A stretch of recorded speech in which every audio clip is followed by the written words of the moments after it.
জয়, শাহ সুফি সদরুদ্দিন আহমেদ চিশতির জয়, জয় মৌলা মোহাম্মদ সাল্লাল্লাহু আলাইহি সাল্লামের জয়। জয় হোক আমাদের সকলে। আমার গুরুর চরণে ভক্তি রেখে শুরু করছি আজকে।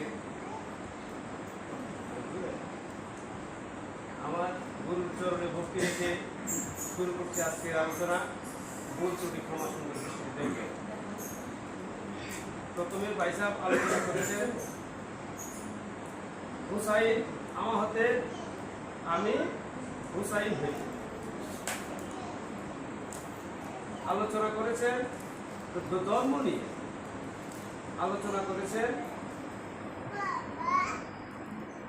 জন্মান্তরবাদ নিয়ে, ভাই টপিক আলোচনা করেছেন বস্তুবাদ নিয়ে। তার মানে কি দাঁড়ালো এখানে? কোরআনে আর কোনো কিছু বাকি নাই। সংক্ষিপ্তভাবে তারা আলোচনা করেছে দুইজন, কিন্তু যাচাই করতে গেলে দেখবে যে পুরা কোরআনটাই আর আলোচনা করে আর কিছু নাই। দুইজনে 2-5 মিনিটে পুরা কোরআন আলোচনা করছে। কিরকম লাগে না? উদ্ভট খাই না। আসলে তো আমরা বুঝি না বিধায় আমরা এই মিথ্যার পিছনে দৌড়াইতেছি। সত্য কাহাকে বলে? সত্য কথা শুনলে আমাদের কাজ হলে। উচিত কথা কইলে আমার গ্রামের একটা কথা আছে, উচিত কথা কইলে মধুর ভাব বাড়ায়। আমি যখন উচিত কথা বলবো, পুরাণে বাংলা বলবো, আরবির বাংলা বলবো, তখন আমি ভালো না। কেন ভালো না? আমি নামাজ পড়ি না, রোজা রাখি না, দাড়ি নাই, আমি পাঞ্জাবি পায়জামা আমি পড়ি।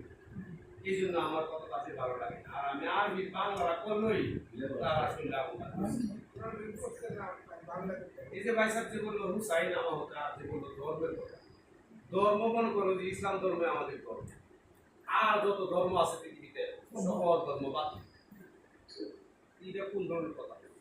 ধর্ম আসলে আমাদের যে এই যে মেশিনটা, এই পুরা মেশিনটাই আমাদের পুরা পরিবারে নিয়ন্ত্রণ করে। আমি কোথায় যাব, কি করব, কি খাবো, কয়টা বাড়ি লাগবে, কয়টা বাড়ি গাড়ি লাগবে, সব নিয়ন্ত্রণ করে আমার এই মেশিন। এই মেশিনের ভিতরে ভালো আছে, মন্দ আছে। ইসলামে কি ভালোটা মন্দর সাথে পারে, এই যা কিছু আসে তাই ধর্ম। আর এই ধর্মকে যারা বাতিল করতে পারছে, বাদ দিতে পারছে, তারাই হইল মূল।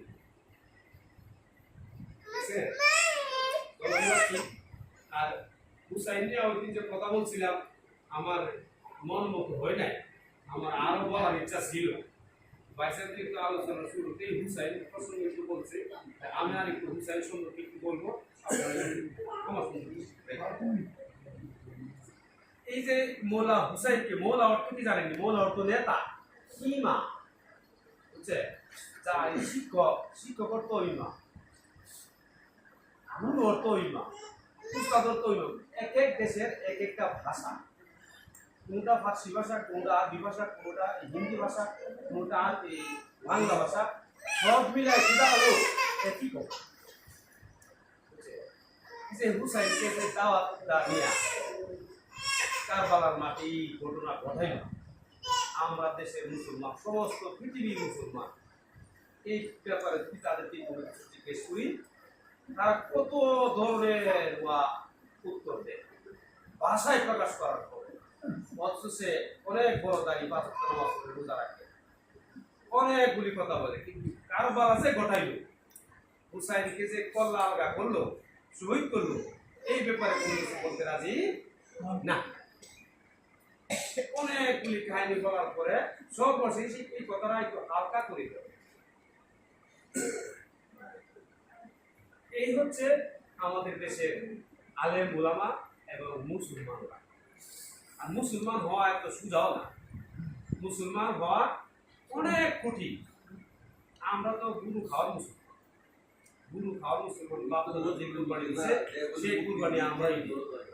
কুরবানি প্রসঙ্গ তো আরো জুটি। মৌলা হুসাইন শেষ করে আমি কুরবানি শুরুতেই কথা বলবো। এই মৌলা হুসাইনকে দাওয়াত দিয়া এইভাবে এই কাজটা করলো। এতে কি হুসাইন কি হাসে না জিতছে? হাসে। বুঝা ধর্ম যুগটা দেখা হারা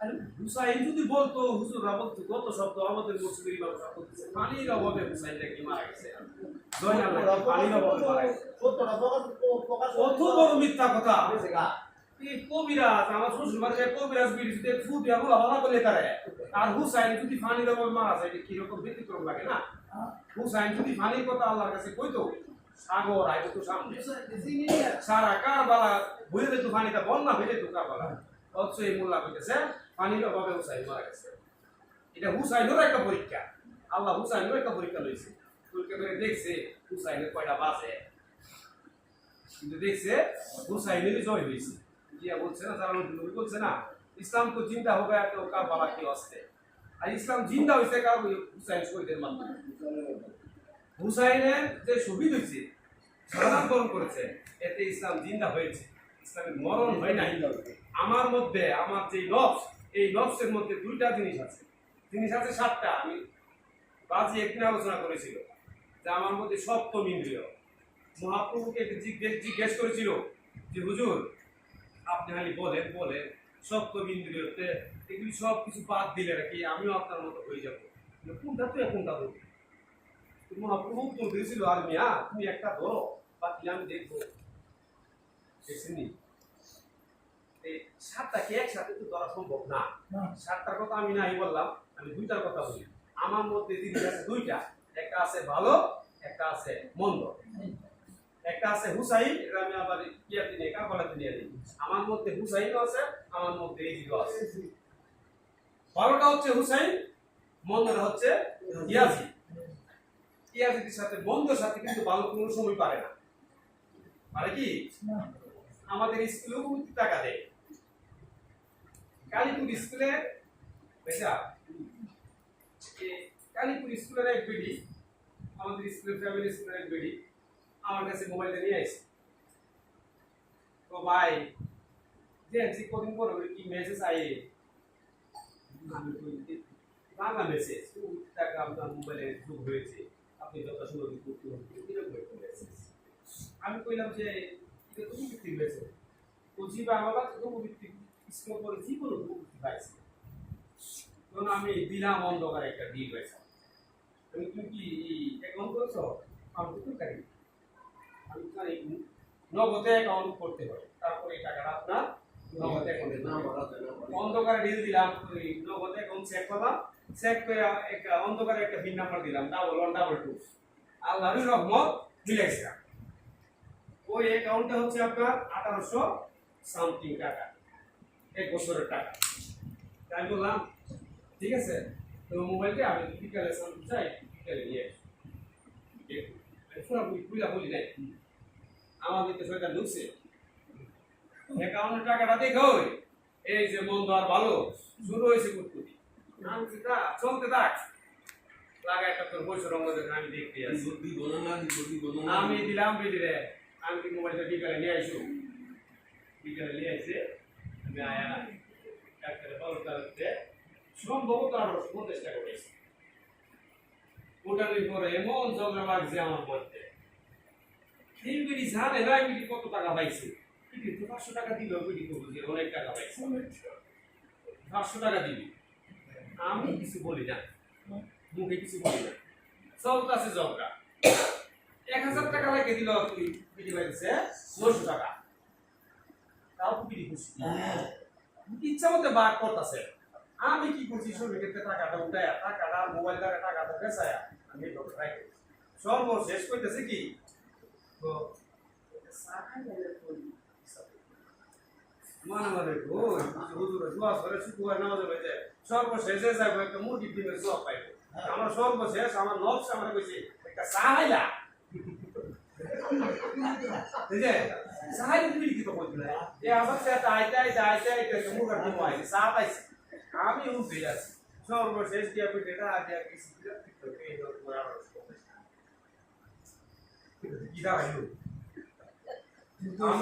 আমার ইয়াকে আমার সাথে পারছে আমার মন্দটা কি আমার ভালোর সাথে পারছে এটা কেন হয়েছে আমার মধ্যে গুরু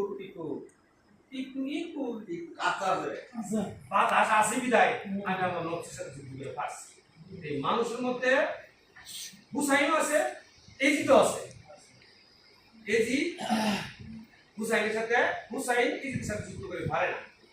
আমার মধ্যে যে হুসাইন আর এজিদ আছে, এই মন ধরার সাথে ভালোটা পারে না, সবাই পারে না। তাহলে একটু আমি মানুষ হয়ে গেলাম, মানুষ হয়ে গেলাম না। হুসাইনের জাল্লা পরীক্ষা করছে, হুসাইন জয় হয়েছে এবং সমস্ত পৃথিবীতে ইসলামের জয় হয়েছে। হুসাইনের মরণ হয় নাই, হুসাইন এখনো আছে। যতদিন দুনিয়া থাকবে ততদিন হুসাইন থাকবে। এবার ইচ্ছা হচ্ছে আপনি তাকে নিবেন না না। জন্মান্তর কথা যে ভাষা বলছে, জন্মান্তর বাপ কোরআন খুলেন, সুস্পষ্ট ভাষায় লেখা আছে। সূরা বাকারার 114 নম্বর আয়াতে সুস্পষ্ট ভাষায় লেখা আছে, মানব দেহটা হচ্ছে মানুষ যে আল্লাহর যে ঘর, এটা হচ্ছে মানব দেহটা হচ্ছে আল্লাহর ঘর। এই ঘরে সমস্ত পৃথিবীর মানুষ বসবাস করে। এখানে কিন্তু হিন্দু, বৌদ্ধ, খ্রিস্টান বলে নাই। এই ঘরের মধ্যে সমস্ত পৃথিবীর লোকজন বাস করে। তবে কাজ আছে কিন্তু এই ঘরের মধ্যে। আপনি শুধু বাস করবেন। আপনি যদি মৌলার দেওয়া, আল্লাহর দেওয়া, গুরুর দেওয়া, ইমামের দেওয়া কাজ যদি আপনি না করেন, পরবর্তী জীবনে আপনাকে মানুষ না অন্য প্রাণীতে রূপান্তর করা হইবে। সূরা বাকারা 114 নম্বর আয়াত মিলা দেখে। এই হচ্ছে জন্মান্তর ভাব। আর ইয়া যে বললো, তৌহিদ যে বললো বস্তুবাদ, আমরা সবাই বস্তুবাদ। এই বস্তুবাদীর ভিতর থেকে যে বাইরে না আসতে পারছে, যতদিন পর্যন্ত সে বের হয়ে না আসতে পারবে ততদিন পর্যন্ত সে কাফের। কাফের কাফের কাফের অর্থ কি জানেন? কাফের অর্থ বেনামাজি না, বেদাত মানুষ না। কাফের অর্থ হচ্ছে ঢাকা। আপনাকে সপ্তম ইন্দ্রিয়ের যে চাহিদা, এই চাহিদা দিয়ে আপনাকে ঢাকা রাখছে। এটাকে এই পুরুষ আপনাকে মুক্ত করতে হবে। পুরুষ যদি আপনি মুক্ত করতে পারেন, তখনই হবেন আপনি মুমিন, তখনই আপনি কাফের থেকে মুক্ত পাবেন। আমরা সবাই কাফের, কুরআন বলছে আমরা সবাই কাফের। এই কাফের থেকে আমাদেরকে উত্তরণ হইতে হবে। আরেকটা ব্যাপার দিকে, দিনের বেলা যদি কোনো মাঠে মোমবাতি জ্বলে, এটা কি করবে? আগুন জ্বলে, মোমবাতি জ্বলে, তখন আপনি কি করে? মানুষ পাগল হয়ে যায় তাকে নিবানোর জন্য, তাই না? আমাদের সমাজের মধ্যে যারা সুফিবাদী আছে, তারা যখন গুরুর কথা বলে, মৌলার কথা বলে, কোরআনের কথা বলে, জ্ঞানের কথা বলে তাদেরকে মানুষ নিবানোর জন্য পাগল হয়ে যায়। পাগল হয়ে গেছে, সে পাগল হয়ে গেছে, তার আগে বন্ধ কর, তার মুখ বন্ধ কর। তার মানে কি দাঁড়ালো? আমাদের পথে, সত্যের পথে, জ্ঞানের পথে, আলোর পথে, কোরআনের পথে তারা আসবে না। তাকে কিভাবে নিবানো যায় সেই প্রচেষ্টায় সবাই লিপ্ত থাকে। সেই প্রচেষ্টায় আমরা কমপক্ষে লিপ্ত থাকবো না। আমরা এখানে আইসা ভক্তি দিই। কাকে ভক্তি দেয়? আমরা গুরুকে ভক্তি দিই। আমার গুরু বলছে, আমি আলোচনাটা শুনেছি সুস্পষ্ট ভাষায় শুনেছি। আমি আলোচনাটা বলতে আমি ছিলাম, সাডিতে মাটিতে ফাডিতে ভক্তি দেওয়া হারাম। তাহলে ভক্তি কোথায় দিতে হবে? ভক্তি দিতে হবে আপনার ইমামকে, ভক্তি দিতে হবে আপনার মৌলাকে, ভক্তি দিতে হবে আপনার গুরুকে। ভক্তিতেই মুক্তি মিলে। ভালো থাকবেন, সুস্থ থাকবেন, সবাই আমার মৌলার ছায়াতলে আসবেন, এই আশা প্রত্যাশা ব্যক্ত করে আমি আমার আলোচনা শেষ করছি। জয় গুরু, জয় হোক আমাদের সকলে।